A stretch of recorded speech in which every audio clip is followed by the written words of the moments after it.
우리가 여행을 가면 호텔이나 리조트 같은 숙박업체에 머무르게 되죠. 내가 예약한 방에 머무르기 위해서 필요한 것이 있습니다. 방 열쇠죠. 그래서 우리가 101호를 예약하면 101호 방 열쇠를 받고 102호를 예약하면 102호의 방 열쇠를 받아서 그것으로 문을 열고 방으로 들어갑니다. 그런데 호텔의 입장에서는 각 방마다 필요한 열쇠 말고 모든 방을 열 수 있는 한 가지 만능 열쇠를 가지고 있습니다. 그것을 마스터 키라고 합니다. 혹여나 각 방에 문제가 일어나거나 어떠한 일이 발생했을 때에 그것을 해결하기 위해서 한 열쇠로 모든 방문을 열게 되는 것이죠. 그런데 우리 하나님의 자녀, 그리스도인으로 살아가는 우리가 우리의 모든 문제를 해결하기 위해서 마스터키, 만능 열쇠로 사용하는 것이 있습니다. 그것이 무엇이냐면 기도입니다. 우리가 우리에게 일어난 문제들을 해결하기 위해서 하나님 앞에 기도함으로 그것이 해결되기를 간구하는 것이죠. 물론 기도는 하나님께서 하나님의 자녀들에게 주신 삶의 문제들을 해결하기 위한 방편이 분명합니다. 그런데 과연 기도의 목적과 결과가 단순히 우리 삶에 일어나는 문제들을 해결하는 열쇠로만 국한되어 있을까요? 21세기에 C.S. 루이스라고 불리는 목사님이 있습니다. 팀 켈러 목사님인데요. 이 목사님께서 그의 저서인 기도라는 책에 이렇게 이야기합니다. 제가 읽어드리겠습니다. 가장 온전한 의미의 기도란 하나님이 거룩한 말씀과 은혜로 시작하신 대화를 끊임없이 이어가서 마침내 주님과 온전히 만나는 단계에 이르는 일, 이렇게 이야기합니다. 기도가 하나님께서 시작하신 말씀과 은혜, 그것에 우리가 반응해서 주님과 온전한 만남을 이루는 것으로 나아가는 단계, 그 길, 그것이 기도라고 우리에게 말하는 것이죠. 만약 우리가 기도를 우리 삶의 문제를 해결하는 만능 열쇠로만 사용한다면 이렇게 질문 드릴 수 있습니다. 내가 기도하는 문제가 해결되지 않을 때에 우리는 하나님 앞에 어떠한 마음으로 서시겠습니까? 그럴 때 우리는 하나님께서 내 기도에 응답해 주시지 않는가? 하나님이 살아계신 게 맞는가? 이러한 생각을 하게 되는 것이죠. 내 문제가 해결되지 않고 있기 때문에 내 기도에 응답하셔야 하는 하나님의 존재에 대해서 우리의 신앙이 흔들리게 되는 겁니다. 기도하는 삶을 살아가는 그리스도인들에게 어려운 문제가 발생하지 않습니까? 기도하는 그리스도인들이 기도하면 반드시 모든 문제가 해결이 됩니까? 제가 이렇게 질문을 드린다면 우리 서연의 성도님들은 그 답을 알고 계십니다. 기도하는 사람에게도 어려운 문제가 반드시 일어난다. 우리가 기도하지만 우리의 기도의 제목 가운데에 반드시 해결되지 않는 문제도 존재한다. 이것을 우리는 잘 알고 있습니다. 오늘 우리는 우리가 잘 아는 본문 말씀, 성전 미문에 앉은 못 걷는 자를 일으키고 회복시킨 베드로와 요한의 이야기를 함께 살펴보고자 합니다. 이 본문을 보면은 많은 분들이 베드로가 못 걷던 자를 일으킨 그 결과에 집중을 합니다. 이것은 마치 무엇이냐면 기도가 우리의 문제를 반드시 해결해주는 만능 열쇠다, 이렇게 접근하는 것하고 같은 맥락이죠. 팀 켈러가 이야기한 기도의 온전한 의미가 주님과 온전한 만남을 이루는 것, 이것으로 우리가 기도를 바라본다면 우리는 베드로가 못 걷던 자를 일으킨 결과에 집중하는 것이 아니라 기도하는 베드로가 문제 앞에 섰을 때에 어떠한 행함을 하였는가, 여기에 초점을 맞추어야 하는 것입니다. 그래서 우리가 오늘 말씀을 통해서 첫 번째로, 기도하는 삶을 살지 못했던 베드로가 과연 어떻게 기도의 사람이 되었는가, 이것을 말씀을 통해서 살펴보고자 합니다. 그리고 두 번째로, 기도하는 삶을 살아가는 베드로가 자신이 해결할 수 없는 문제 앞에 섰을 때에 어떠한 행함을 이루었는지, 말씀의 제목대로 기도하는 베드로가 누리게 된 참된 변화가 무엇인지, 이 두 가지를 오늘 말씀을 통해서 함께 고민하고 함께 살펴보겠습니다. 오늘 본문 말씀 사도행전 3장 1절은 이렇게 시작을 하죠. 제가 봉독해 드리겠습니다. 제9시 기도 시간에 베드로와 요한이 성전에 올라갈세. 아멘. 우리가 1절을 쉽게 지나갈 수 있는데 오늘 본문 사건 전체에 있어서 이 1절 말씀은 우리에게 중요한 실마리를 제공해 줍니다. 베드로와 요한이 9시 기도 시간에 기도하기 위해 성전으로 올라가고 있습니다. 마치 우리 성도님들께서 금요 기도회 시간에 이 8시에 기도하기 위해서 성전으로 오시는 것처럼 베드로가 9시 기도 시간에 성전으로 올라가고 있었던 것이죠. 특정한 날은 표시되어 있지 않고 9시 기도라는 시간만 표시되어 있는 것이 무엇이냐면 그의 매일의 삶에서 이 기도하는 것이 계속해서 이루어졌다는 것을 이야기합니다.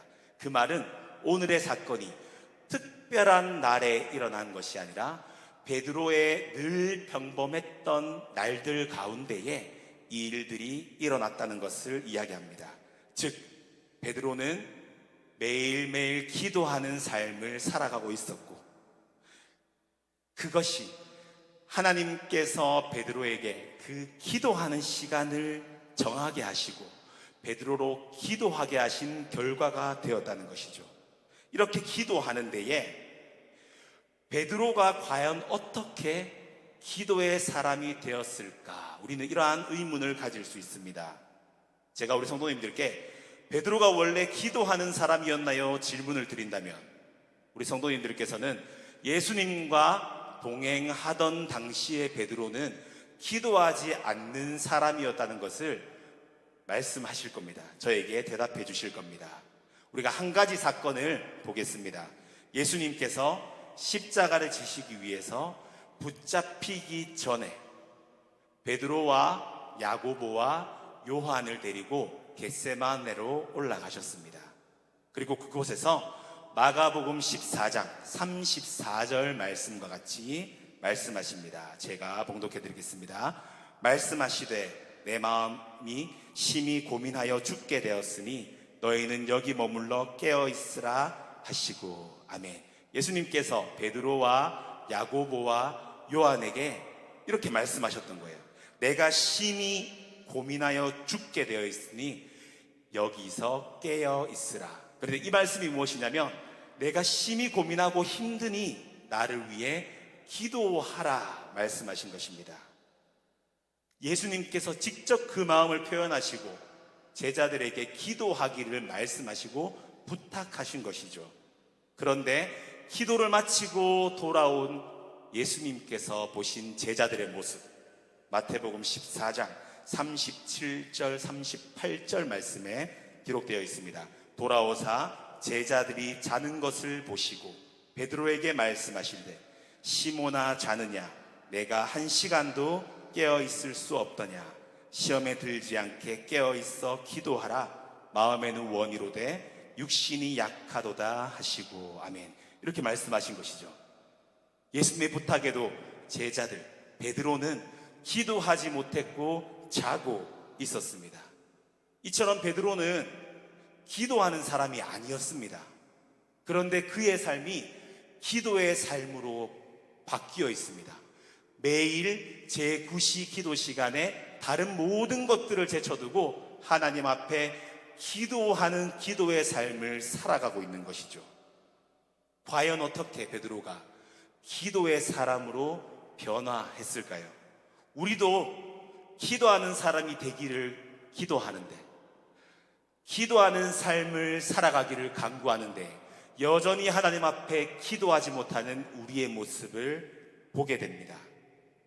베드로가 어떻게 기도의 사람이 되었는지, 우리는 어떻게 기도의 사람이 될 수 있는지 하나님께서는 우리에게 그 정답을 보여주십니다. 사도행전 1장 8절 말씀과 사도행전 2장의 내용을 우리는 잘 알고 있죠. 예수님께서 부활하시고 하늘로 올라가시기 전에 제자들을 향해서 사도행전 1장 8절과 같이 말씀하십니다. 우리 앞에 화면을 보시고 우리 다 같이 한번 이 말씀을 봉독하겠습니다. 오직 성령이 너희에게 임하시면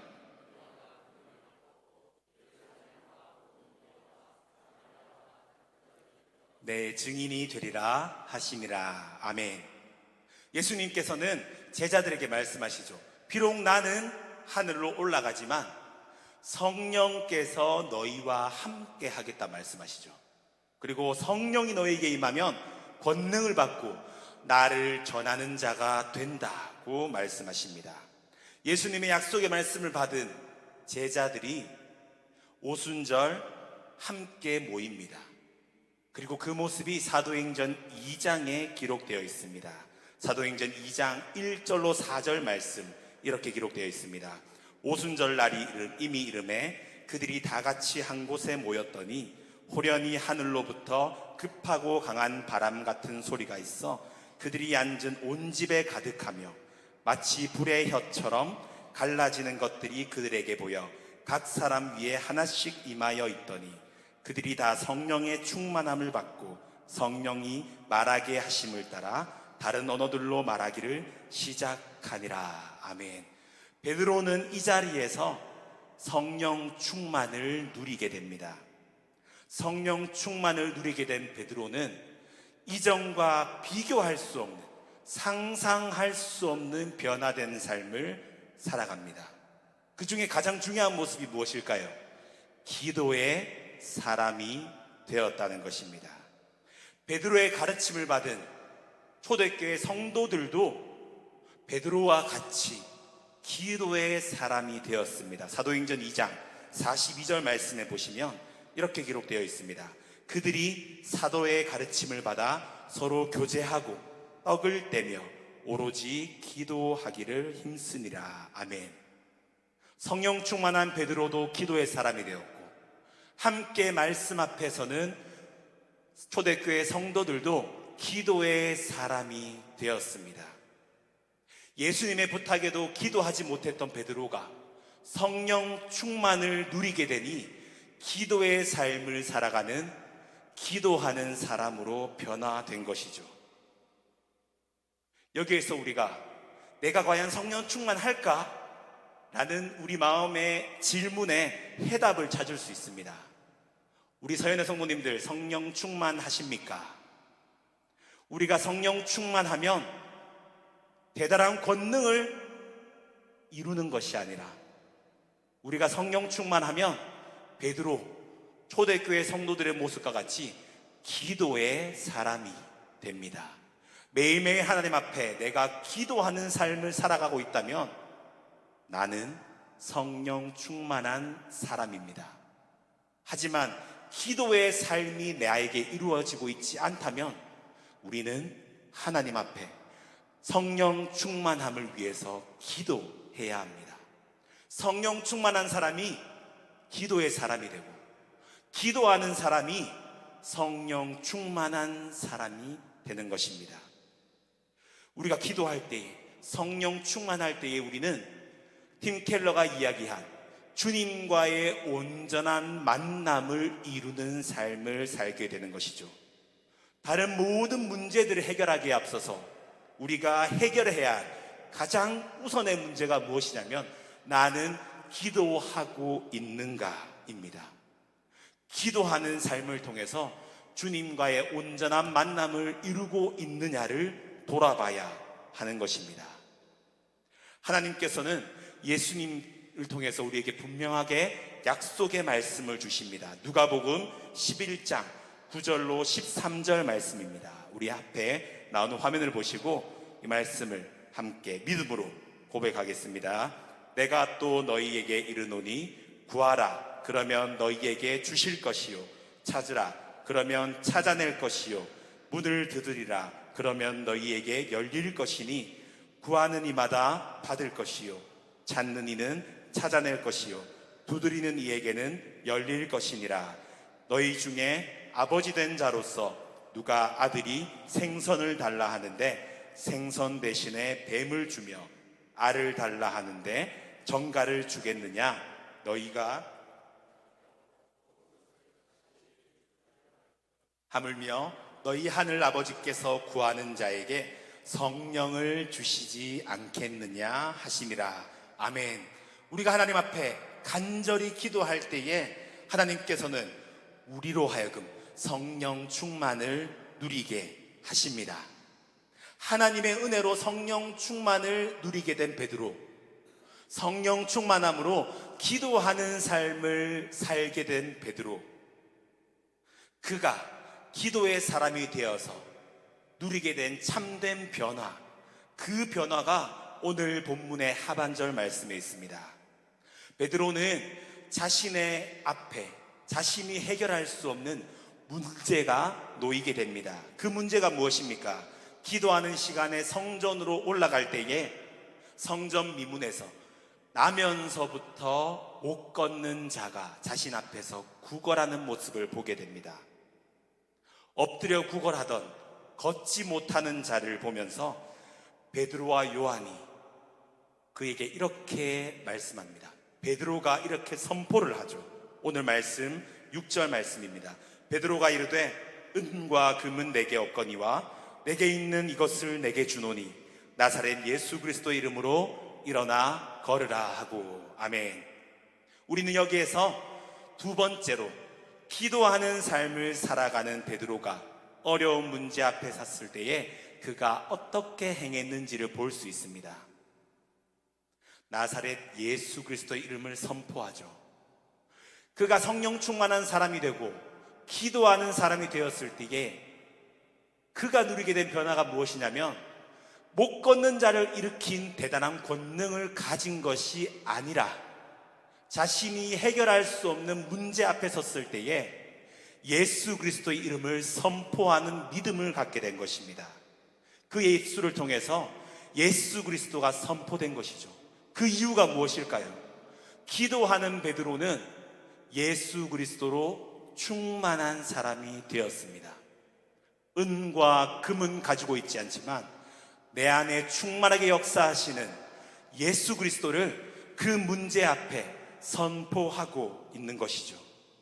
기도하는 사람이 누리게 되는 참된 변화는 문제를 겪지 않는 것이 아니라 모든 문제 앞에 그 문제보다 크신 하나님, 모든 문제의 해결 대신 예수 그리스도를 선포하게 된다는 것입니다. 그 이유는 내 안에 예수님께서 충만하시기 때문이죠. 기도하지 않던 베드로가 어떠한 모습으로 살았는지 우리는 잘 알고 있습니다. 이 모습도 우리 사복음서의 한 복음서 한 부분을 통해서 한번 살펴보겠습니다. 예수님께서 베드로에게 자신을 3번이나 부인하리라고 말씀하시죠. 그때 베드로가 예수님께 당당하게 대답합니다. 마태복음 26장 34절 35절 말씀입니다. 예수께서 이르시되 내가 진실로 내게 이르노니 오늘 밤 닭 울기 전에 내가 3번 나를 부인하리라. 베드로가 이르되 내가 주와 함께 죽을지언정 주를 부인하지 않겠나이다 하고 모든 제자도 그와 같이 말하니라. 아멘. 베드로는 입술로만 내가 예수님을 절대 부인하지 않겠다 이야기하죠. 당당했던 베드로의 모습은 온데간데 없어졌고 마태복음 26장 70절, 72절, 74절, 75절 말씀에 보시면 기도하지 않았던 베드로의 모습이 나옵니다. 베드로가 모든 사람 앞에서 부인하여 이르되 나는 내가 무슨 말을 하는지 알지 못하겠노라 하며 72절입니다. 베드로가 맹세하고 또 부인하여 이르되 나는 그 사람을 알지 못하노라 하더라. 74절 말씀입니다. 그가 저주하며 맹세하여 이르되 나는 그 사람을 알지 못하노라 하니 곧 닭이 울더라. 이에 베드로가 예수의 말씀에 닭 울기 전에 내가 3번 나를 부인하리라 하심이 생각나서 밖에 나가서 심히 통곡하니라.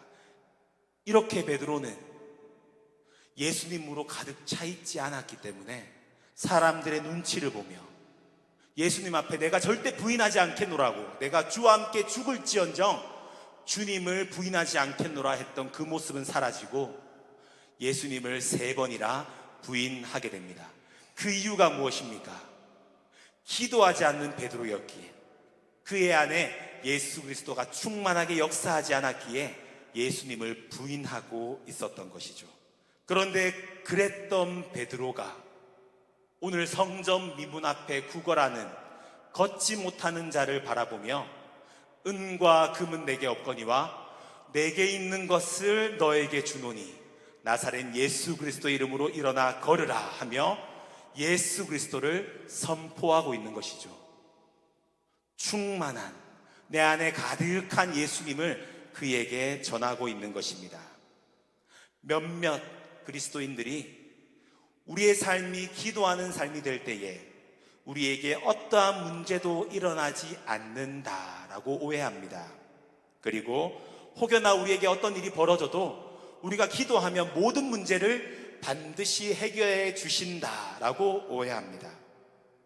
그러나 우리의 삶이 기도하는 삶이 될 때에 우리가 누리는 참된 변화는 어려움을 겪지 않는 것이 아니라, 어려운 문제 앞에 서지 않는 것이 아니라 모든 문제보다 크신 하나님만을 바라보며 우리 앞에 놓여진 문제를 대하게 된다는 것입니다.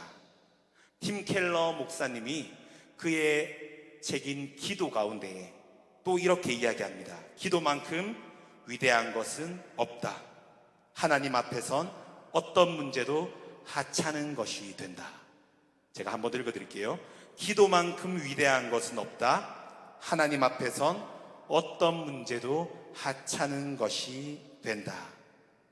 나에게 다가오는 수많은 어려운 문제들, 그 문제가 얼마나 크게 느껴지고 계십니까? 아니면 모든 문제들보다 크신 하나님 예수 그리스도를 바라보며 그 문제 앞에 서고 있습니까? 나의 삶이 기도하는 삶이 되어 있다면 우리는 우리 삶에 일어나는 모든 문제가 되지 않는 것을 발견할 수 있습니다. 예수 그리스도와 함께 나아가는 우리의 길 가운데에 아무리 크고 아무리 어려운 문제라도 우리에게 문제가 되지 않는 것이죠. 왜냐하면 모든 문제의 해결 대신 예수님께서 나와 함께 하시기 때문에, 그 예수님께서 우리를 붙들고 계시기 때문에 그 문제가 되지 않는 것입니다. 제가 예전에 사역하는 교회에 있을 때에 한 집사님께서 계셨습니다. 이분이 항암 치료를 제가 사역할 당시에 무려 10차례 10차 항암 치료를 하신 거예요. 아마 지금은 더 하셨을 수도 있겠습니다. 그분을 위해 계속 기도하면서도 제 안에 풀리지 않는 숙제가 있었어요. 그 숙제를 제가 풀기 위해서 우리 몇 주 전에 국외선교 헌신 예배 때 오신 우병훈 교수님에게 제가 수업 시간에 질문을 드렸습니다. 계속해서 같은 질병으로 고통스러워 하시는 성도님을 향해서 제가 어떻게 이야기해야 할까요? 기도하면 하나님께서 반드시 치유해 주십니다라고 말씀을 드려야 할까요? 그런데 계속 지금 항암 치료를 하고 계신데 어떻게 해야 될지 모르겠다, 이렇게 질문을 드렸습니다. 그때 교수님께서 이렇게 말씀해 주셨습니다. 우리가 기도하면 하나님께서 반드시 응답해 주셔서 치유해 주실 것이라고 성도님에게 담대하게 믿음으로 말씀드려야 한다. 그런데 우리가 기도할 때에 그 질병보다 더 크신 하나님과 함께 함으로써 세상 사람들이 누릴 수 없는 평안과 위로와 안식과 감사를 누릴 수 있게 된다라고 말씀드려야 된다. 이렇게 말씀을 하시더라고요. 교수님께서 아시는 지인분이 똑같이 암으로 힘들어 하셨는데, 그분이 기도하면서도 기도하며 나아가지만 그 암이 완쾌가 되지 않는 것이죠. 제가 말씀드린 이 집사님처럼. 그런데 그분이 계속해서 기도하면서 암이 여전히 나를 고통스럽게 하지만 그 암의 고통을 넘어서는 하나님께서 함께 하셔서 하나님께서 나를 만져주시고 나에게 평안을 주시고 나에게 감사를 주심으로써 그 고통을 넘어선 안식을 누릴 수 있는 모습을 본인이 보게 되었다고 이렇게 말씀을 하셨습니다. 우리가 하나님 앞에 기도할 때에 물론 우리의 문제들이 해결되는 경험도 하게 됩니다. 하지만 때로는 우리 앞에 계속해서 해결되지 않는 문제, 그곳으로 우리가 기도할 때에 그 문제가 비록 해결되지 않지만 그 문제가 되지 않도록 하나님께서 나를 붙들어 주시고 나에게 예수 그리스도로 가득 채워지는 그 은혜를 베풀어 주십니다. 그때에 커 보였던 문제가 하찮은 것으로 바뀌게 되는 것이죠. 내가 하나님과 동행하기에 그 어떠한 큰 문제도 나에게 더 이상 문제가 되지 않게 되는 것입니다. 우리 서연의 모든 성도님들, 하나님 안에서 기도함으로 나아갈 때에 모든 문제들이 해결되고 더 나아가 그 문제 앞에 하나님을 바라보며 담대히 나아가는 우리 서연의 성도님들 될 줄 믿습니다. 우리가 그 마음으로 주님 앞에 기도하기를 소망합니다. 말씀을 마무리하겠습니다. 베드로는 하나님의 은혜로 인하여 성령 충만함을 누리게 되었고 성령 충만한 삶, 곧 기도하는 삶을 살아가는 기도의 사람이 되었습니다. 기도하지 못했던 베드로가 기도하는 삶을 살게 되면서 그는 자신 안에 충만하게 역사하시는 예수 그리스도를 온전히 누리게 되었습니다. 그의 안에 예수 그리스도가 충만하게 역사하셨기 때문에 그의 앞에 문제가 벌어졌을 때에 그 문제의 마음 빼앗기지 않고 그 문제보다 크신 예수 그리스도를 선포하며 하나님께서 이루신 권능을 경험하게 됩니다. 우리의 삶은 기도하는 삶으로 이루어져 있습니까? 나는 기도하는 사람입니까? 내 앞에 문제가 일어날 때에 나는 그 문제에 내 마음을 빼앗기고 있지는 않습니까? 아니면 기도하는 삶을 통해서 모든 문제들 앞에 하나님 예수 그리스도를 선포하고 있습니까? 우리 교회에 주신 2024년 표, 교회여 그리스도의 충만하심을 경험하라. 그리스도의 충만하심을 경험하는 성도가 되고 가정이 되고 교회가 되자, 이렇게 기도하며 나아갑니다. 우리 모든 서연의 성도님들, 우리의 가정, 우리 교회가 예수 그리스도로 충만하여서 우리에게 일어나는 모든 것들 앞에 예수님만 선포하며 승리하는 우리의 모습이 되기를 소망합니다.